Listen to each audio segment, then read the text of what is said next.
मित्रों, दिल्ली की आबकारी नीति पर, कट्टर ईमानदारी की कुछ कारगुजारी पर हम आपका ध्यान आकृष्ट करना चाहते हैं. We would just like to draw the attention on the travesty of the honesty by the whole soul and exclusive copyright holder and self-proclaimed claimant of the कट्टर ईमानदारी.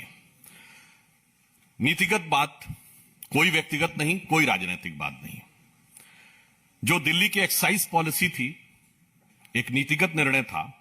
मैं पहले उसकी 4 लाइनें अंग्रेजी में आपके सामने बोलता हूं, उससे आपको स्पष्ट हो जाएगा कि इस नीति का मंतव्य क्या था. The Delhi excise policy for the year 21-22 says that no manufacturer or retail licensee shall be allowed to apply for wholesale license or vice versa. If wholesaler and manufacturers / retailers are common entities, there is a possibility of formation of syndicate leading to overcharging, brand influencing, and pushing by entry into arrangement with certain brands at the cost of the exclusion of others. Also, the L1 licensee cannot own any of the retail vends, ध्यान दीजिएगा, either directly or through any sister concern. For this purpose, sister concern / related entities shall mean that the entities should not have common proprietors, common partners, or directors, or majority ownership, that is 51%, of the proprietorship or the partnership of the company. They shall not lie with the same person in all the entities. The entities shall not have holding, subsidiary, relationship, or not subsidiary of the same holding company. कहने का तात्पर्य यह है कि आबकारी नीति का सबसे बड़ा नीतिगत विषय यह था कि उत्पादक, वितरक एक समान नहीं होने चाहिए, क्योंकि इससे यह संभावना रहती है कि वो बाजार में अपना एकाधिपत्य बनाकर आगे जाकर मनचाहे तरीके से दामों को प्रभावित कर सकते हैं. और जब ये कहा गया कि प्रोड्यूसर, रिटेलर एंड डिस्ट्रीब्यूटर, यानी कि उत्पादक, वितरक अगर एक नहीं होने चाहिए, तो वो कंपनियां किसी भी प्रकार से एक दूसरे से संबद्ध नहीं होनी चाहिए. और संबद्धता की विधिवत परिभाषा भी की गई है, अर्थात एक दूसरे के कॉमन डायरेक्टर नहीं होने चाहिए, एक दूसरे की शेयर होल्डिंग नहीं होनी चाहिए, व्यक्ति भी एक दूसरे में कॉमन नहीं होने चाहिए, और किसी भी एक कंपनी की दूसरी कंपनी में मेजॉरिटी ओनरशिप नहीं होनी चाहिए. यानी प्रत्यक्ष या परोक्ष, यहां तक कि दूसरे या तीसरे टियर से भी परोक्ष रूप से आप प्रकारांतर से भी उत्पादन और वितरण को एक साथ नियंत्रित नहीं कर सकते. परंतु अब यह प्रश्न आता है, यह हम नहीं पूछ रहे हैं, एक्साइज डिपार्टमेंट ने नोटिस देकर पूछा. 25 अक्टूबर 2021, आज 10 महीने हो चुके हैं, उन्होंने कंपनी का नाम लिया कि Enrich has applied for L1 distributor licence using the credential of a liquor manufacturing company Enrica enterprise having its distillery at Chennai. यानी ये हो गई उत्पादक कंपनी, मैन्युफैक्चरर. अब वो कह रहे हैं Enrich is also applied for L1 distribution licence despite being related to Magunta Agro and Pixie, which have won retail zone licensing for zone number 4, 23 and 22 with a malicious intent for forming a cartel. अब बताइए, one company is manufacturer, it is also a partner in the distributor, और 3 zones का distribution उसको मिल जाता है. अब इसमें किसी प्रकार का कोई किंतु परंतु का की संभावना नहीं रह जाती है कि जो नीति तय की गई थी पारदर्शिता को लाने के लिए, वो पूरी तरीके से प्रभावित दिखाई पड़ती है. दूसरा एक उदाहरण है, Indo Spirit beverages private limited है, Indo Spirit distribution private limited है, और Indo Spirit distribution private limited, messrs Khao Gali restaurant private limited के साथ संबंधित है, यहां पर भी वही कंपनी उत्पादक है और वही शेयर होल्डर है। मैं उसमें बहुत डिटेल्स में नहीं जा रहा हूं, आप चाहें तो जाके चेक कर सकते हैं। और यह भारतीय जनता पार्टी का आरोप नहीं है, यह एक तथ्य है जो आबकारी विभाग ने 10 महीने पहले दिल्ली सरकार से पूछा, तो अब दिल्ली सरकार यह कह के बचाव नहीं कर सकती कि हमारी जानकारी में नहीं था, हम जांच कराएंगे। इससे बिल्कुल साफ हो जाता है कि इन लोगों ने आबकारी नीति में जानकारी में आने के बाद पूरी तरीके से उद्देश्य के साथ बात की है।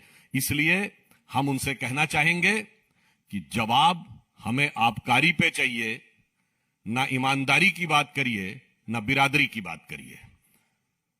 दिल्ली की जनता यह जानना चाहती है कि आप आबकारी की बात करिए, और जब एक्साइज डिपार्टमेंट ने आपको इस प्रकार का नोटिस दिया तो आपने संबंधित कार्रवाई क्यों नहीं की? क्योंकि यह नोटिस तथ्यों के आधार के ऊपर है, जिसमें जो पॉलिसी मैंने आपको बताई उसको सीधे सीधे तरीके से ध्वस्त किया गया है।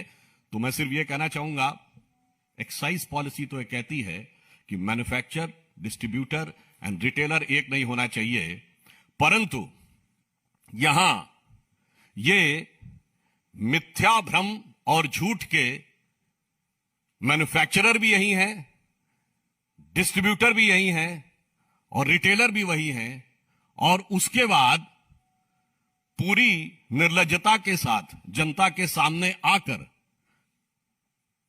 यह दावा करने वाले कि सबसे बड़े ईमानदार वो हैं, इस असत्य के परपिट्रेटर भी वही हैं।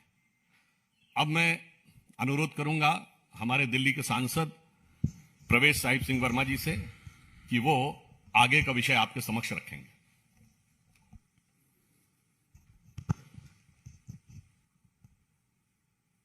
धन्यवाद सुधांशु जी। सभी मेरे पत्रकार मित्रों, अभी सुधांशु जी ने जिस कमेटी की रिपोर्ट का जिक्र किया वो कमेटी पॉलिसी से पहले बनाई गई थी दिल्ली सरकार द्वारा, और उनको अपने रिकमेंडेशन देने के लिए कहा था। कुछ बातों की जानकारी सुधांशु जी ने दी है, कुछ बातों की जानकारी मैं देता हूं कमेटी के बारे में। कि कमेटी ने एक रिकमेंडेशन करी कि avoiding of mall practice like brand pushing, कि आप कोई प्रचार नहीं कर सकते कि शराब ज्यादा बिके, मगर आपने छूट दे दी कि एक पेटी के बदले में एक पेटी फ्री दीजिए। पूरे दिल्ली में नहीं, पूरे देश में यह प्रचार था कि दिल्ली में एक पेटी के साथ में एक पेटी फ्री मिल रही है, और दिल्ली से बाहर से लोग आकर दिल्ली से खरीद रहे थे। तो उस चीज का प्रचार ये अकॉर्डिंग टू कमेटी रिपोर्ट ये नहीं कर सकते थे। एक इन्होंने जो कमेटी की रिकमेंडेशन थी कि wholesale operation under one government entity, इस बात को नोट कीजिएगा, बहुत ही इंपॉर्टेंट है कि wholesale operation under one government entity, the model to be followed should be similar to the one as followed in the state of Karnataka, where KSBCL, Karnataka state beverage corporation limited. तो कर्नाटक में जो वहां पर model चल रहा था कि जो होलसेल है, होलसेल का जो काम है वो सरकार को ही करना चाहिए।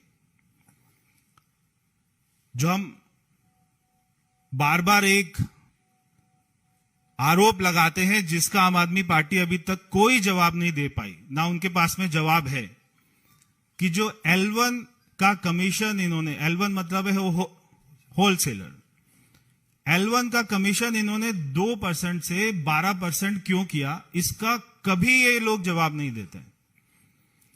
तो कमेटी ने कहा कि जैसे कर्नाटक में होता है कि वहां पे सरकार ही होलसेल का काम करती है, तो यहां पर भी सरकार होलसेल का काम करे ताकि हम उसको कंट्रोल कर सकें और सरकार को मुनाफा आए। फिर ये कमेटी की रिपोर्ट में कहा कि नॉन कंफर्मिंग एरियाज, जैसे कि गांव हैं, जैसे कि कॉलोनीज हैं, जहां पर कोई कमर्शियल मार्केट नहीं है, जहां पर कोई DDA की, कोई MCD की मार्केट नहीं है, वहां पर नहीं खुल सकती दुकानें। मगर इन्होंने जब ऑक्शन किया जोन्स का, तो इन्होंने नॉन कंफर्मिंग एरिया को भी बेच दिया। उसके बाद में कमेटी कहती है कि only individual can apply for licence, यानी कि इनका टारगेट था कि 800 दुकान खोलेंगे तो 800 लोगों को एक एक दुकान एक एक आदमी को देंगे। कभी कमेटी ने नहीं कहा कि आप पूरा कार्टेल बनाकर एक एक आदमी को 100 दुकान दे दीजिए, एक एक आदमी को 2 जोन दे दीजिए। कभी कमेटी ने ऐसा नहीं कहा। उसके बाद में कमेटी ने, जो भी सुधांशु जी ने जिसका जिक्र किया, नो मैन्युफैक्चरर और wholesale licence holder is allowed to bid for zonal लाइस, कि जो होलसेलर होगा वो मैन्युफैक्चरर नहीं हो सकता, जो मैन्युफैक्चरर होगा वो रिटेलर नहीं हो सकता, जो रिटेलर होगा वो मैन्युफैक्चरर नहीं हो सकता। मगर 2 कंपनियों की मैं यहां पर अपना जिक्र करना चाहता हूं। एक है महादेव, वो तीनों ही है जो कि मिसेस चड्डा चलाते हैं। उसके बाद में एक है बड़ी पंजाब। तो ये 2 कंपनियां ऐसी हैं जो तीनों का काम करती हैं। ये शराब बनाती भी हैं, इनके पास में L1 का लाइसेंस भी है और इनके पास में दिल्ली में जोन्स भी हैं। फिर एक है महादेव, एक है बड़ी पंजाब। फिर इसमें एक इंपॉर्टेंट पॉइंट है कि if the applicant does not accept the licence after winning the bid within the stipulated time frame, EMD amount shall stand forfeited. जो इन्होंने 144 करोड़ रुपया वापस कर दिया लोगों का, ये बोल के कि कोविड चल रहा था, किसी छोटे व्यापारियों का 1 रुपया नहीं वापस किया, मगर 144 करोड़ रुपए शराब माफी का माफ कर दिया, जो पॉलिसी कहती है कि किसी को भी माफ नहीं किया जाना चाहिए। तो मैं इनसे सवाल पूछता हूं कि आपने ये पैसा क्यों वापस किया? जी जी जी, ये सारा पैसा जो कंपनियां जिन्होंने बिड की थी और जिनको बिड में जोन मिल गए थे, जब वो नीचे से जाकर एनओसी नहीं लेके आए तो उनको पैसा वापस कर दिया गया। देश में, दिल्ली में एक ऐसा ही राज्य है दिल्ली, जहां पर शराब मंत्री भी वही है जो शिक्षा मंत्री है। तो एक तरफ ये शिक्षा की बात करते हैं और दूसरी तरफ ये बच्चों की उम्र को घटा देते हैं, उनको छूट देते हैं कॉलेज के बच्चों को कि आप जाके शराब पीजिए। हम, बहुत अजीब सी बात है कि शिक्षा मंत्री हैं और हम इनसे केमिस्ट्री का सवाल पूछते हैं और ये हिस्ट्री का जवाब देते हैं। क्योंकि ये केमिस्ट्री का सवाल इसलिए नहीं उसका जवाब दे सकते क्योंकि 60% दिल्ली सरकार के स्कूल में साइंस नहीं पढ़ाई जाती है। इसलिए शिक्षा मंत्री से जब भी पूछो कि 2% से 12% क्यों किया, तो वो जवाब देते हैं कि हमारे घर में एक आज अपना डॉग को बच्चा हो गया, कुत्ते को बच्चा पैदा हो गया। हम उनसे जो है सवाल पूछते हैं कि आपने क्रेडिट नोट 18 करोड़ रुपए का एक एक, तो ये जो 2% से 12% की कमीशन कैसे ट्रांसफर होती थी कि क्रेडिट नोट ये देते थे। आप सभी कभी दुकान पर जाते होंगे, कोई जूता खरीदते होंगे, आपको जूता पसंद नहीं आता होगा, तो जब आप उसको वापस कराने जाते हैं तो आपको क्रेडिट नोट दे देते हैं कि ये 1 साल तक वैलिड रहेगा, इसके बदले में कभी भी जूता ले लेना या कभी भी उतने अमाउंट का कोई भी चीज ले लेना। तो ये रिटेलर्स को जो L1 होते थे, वो सारे रिटेलर्स को क्रेडिट नोट इशू करते थे और वो क्रेडिट नोट के बदले में उनसे कैश लेकर वो आम आदमी पार्टी को ट्रांसफर किया करते थे। तो ये इनका सारा अपना मॉडस ऑपरेंडी था। ना ये क्रेडिट नोट का जवाब दे सकते हैं और ना ये 2% से 12% का जवाब देते हैं। ये सीधा पहुंच जाते हैं कि केजरीवाल तो प्रधानमंत्री के उम्मीदवार हैं। तो एक कोई गांव में अपना हड्डी सा पहलवान था, तो एक हमारे देश में गामा पहलवान हुए, बहुत जो है उनको रुस्तमे हिंद भी बोलते थे। तो एक हड्डी सा पहलवान था राघव चड्ढा जैसा, तो वो बार बार जो है चुनौती देता था कि गामा पहलवान को मेरे सामने लाओ, मैं उसको हरा दूंगा। तो ना गामा पहलवान ने उससे लड़ना था, और जब अगर कभी वो आ भी जाता तो उसका हड्डी पहलवान का क्या होता, तो वो भाग जाता। तो ऐसे ये खुद ही 4 लोग कहीं पर भी जाके चैनल पर या किसी दूसरे राज्य में जाकर खुद ही एक दूसरे की पीठ जो है थपथपा रहे हैं कि इसको भारत रत्न मिलना चाहिए, इसको प्रधानमंत्री मिलना चाहिए, इसको ये मिलना चाहिए, इसको ये मिलना चाहिए। मैं आपको बहुत ही इंटरेस्टिंग फिगर एक जो है बताने वाला हूं, और जब आप इनकी आम आदमी पार्टी की पीसी में जाएं तो जरूर उनसे ये वाला सवाल पूछें, इसका भी जवाब उनके पास नहीं होगा।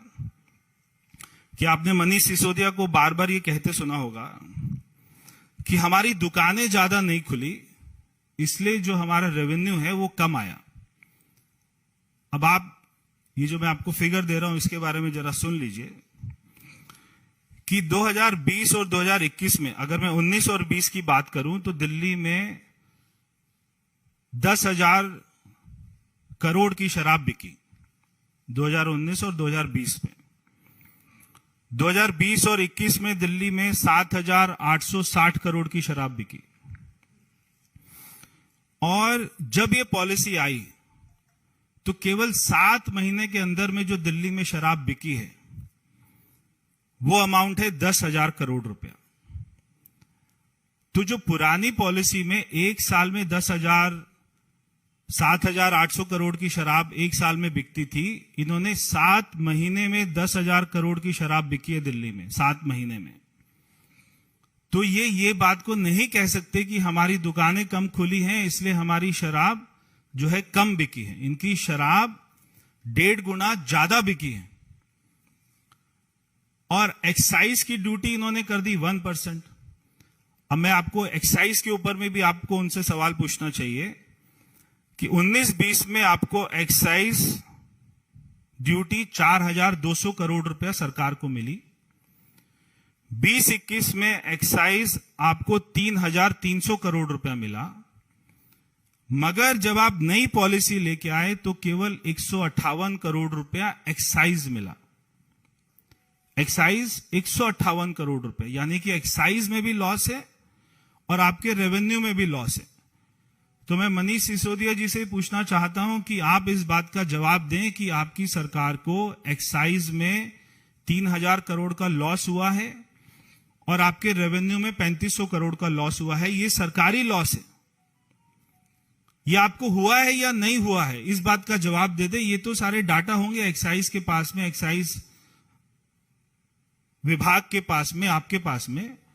तो सरकार को पिछले साल की तुलना से एक्साइज में कितना लॉस हुआ है और आपको रेवेन्यू में कितना लॉस हुआ है, इस बात का मनीष सिसोदिया उत्तर दे दें कि आपको 3,500 करोड़ रुपए का लॉस हुआ है या नहीं हुआ है रेवेन्यू में, और 3,000 करोड़ रुपए का एक्साइज में लॉस हुआ है या नहीं हुआ है, इस बात का जवाब दे दे। और जो 6,500 करोड़ रुपया सरकार को लॉस होता है, देखिए ये अपने आप में एक बहुत बड़ा क्राइम है कि सरकार जिस पॉलिसी में उसको 6,500 करोड़ रुपया ज्यादा मिल रहे हैं, अगर सरकार एक नई पॉलिसी लेकर आती है और उसमें ऐसे चेंजेस करती है कि जिसमें सरकार को 6,500 करोड़ रुपया कम आता है, तो ये अपने आप में एक बहुत बड़ा क्राइम है।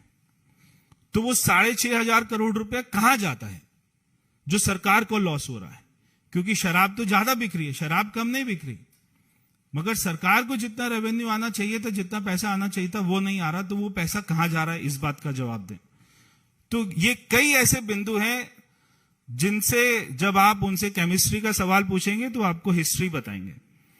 तो इसीलिए यही हाल है कि जो है इनके बच्चे ये बार बार अपने स्कूल में जाकर बोलते हैं कि आप पेपर में कुछ भी लिख कर आ जाना, उसको खाली मत छोड़ना। ऐसे भी हमने वीडियो देखे कि कुछ भी कोई कहानी लिख के आ जाना, पिक्चर की, शोले पिक्चर की कहानी लिख के आ जाना, खाली मत छोड़ के आना, आपको पास कर देंगे।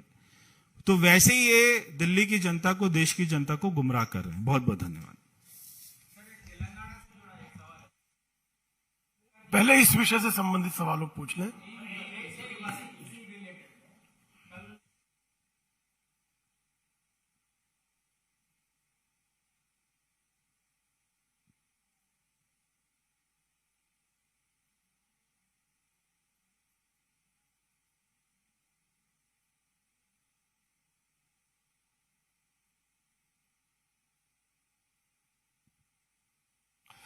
देखिए, इस विषय पे जांच एजेंसी करेगी, परंतु यदि उनका इस विषय से कोई लेना देना नहीं है तो हमारे प्रदेश अध्यक्ष संजय बंडी जी को उन्होंने गिरफ्तार क्यों किया है?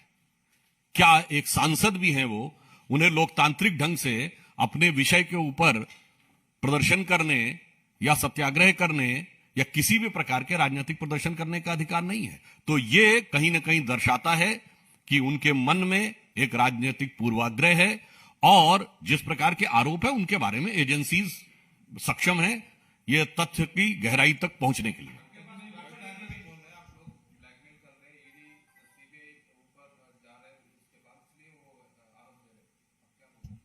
देखिए, ये आरोप, इसमें आपको किसी प्रकार का कोई नयापन नजर आता है?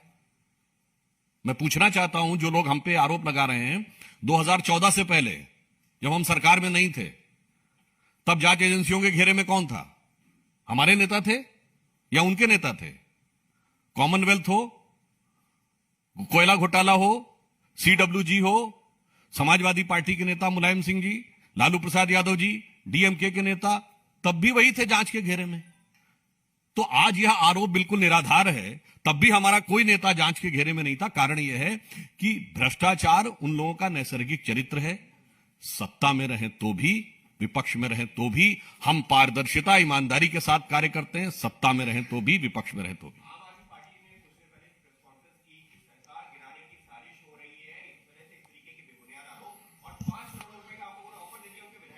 देखिए, मैं कहना चाहूंगा, आबकारी पे जवाब दीजिए, इधर उधर भागने का प्रयास मत करिए। वो ईमानदारी से लेके बिरादरी तक हर प्रकार की बात का जवाब देंगे, पर आबकारी पर अपनी बदकारी का जवाब नहीं देंगे। हमें जवाब उनसे एक्साइज पॉलिसी पर चाहिए।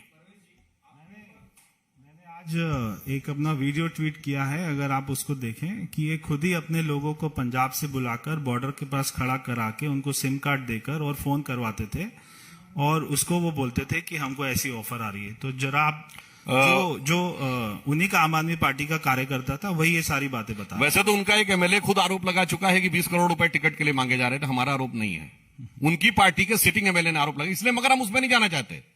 हमारा विषय यह है, आबकारी पे जवाब चाहिए, इधर उधर की किसी बात के ऊपर कोई बात नहीं। और जो प्रश्न उठाए हैं अभी प्रवेश जी ने, हम लोगों ने, टेक्निकल है, पॉलिटिकल नहीं है।